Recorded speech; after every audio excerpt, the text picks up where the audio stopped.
எல்லாரும் எப்படி இருக்கீங்க?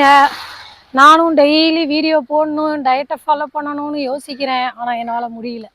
ஆனால் இப்போ நான் ஓரளவு செட்டில் ஆயாச்சு. என்னோட ரொட்டீன் எல்லாமே இதுதான் அப்படின்னு சொல்லிட்டு ஒரு செட்டிலுக்கு வந்தாச்சு.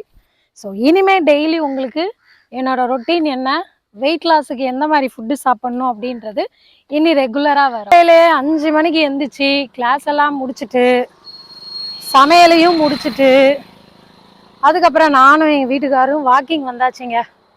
ஸோ இப்போ 1 ஹவர் வாக்கிங் முடிச்சுட்டு அடுத்து யோகா கிளாஸ் இருக்குது. அதை முடிச்சுட்டு நான் என்ன மாதிரி ஃபுட்டு சாப்பிட்றேன்றத பார்க்கலாம். வாக்கிங் முடிச்சுட்டு வந்து குளிச்சுட்டு ஃப்ரெஷ் ஆகிட்டு ஃப்ரெஷ்ஷாக ஒரு கப்பு க்ரீன் டீ குடித்தேங்க. காலையில் 10 மணிக்கு பிரேக்ஃபாஸ்ட் வந்து இந்த ட்ரை ஃப்ரூட்ஸ் ஜூஸ் தான் குடிச்சிக்கிட்டேன். ஸோ இதை குடிச்சிட்டு அதுக்கப்புறமா கிளாஸ் எல்லாம் போயிட்டு வந்து மதியம் ஒரு 3 o'clock தான் லன்ச் எடுத்தேன். லன்ச் என்னன்னு பார்த்தீங்கன்னா ஒரு பொரியல், முட்டை, கொஞ்சோல சாதம். வீடியோ பிடிச்சிருந்துச்சுன்னா லைக் பண்ணுங்கள்.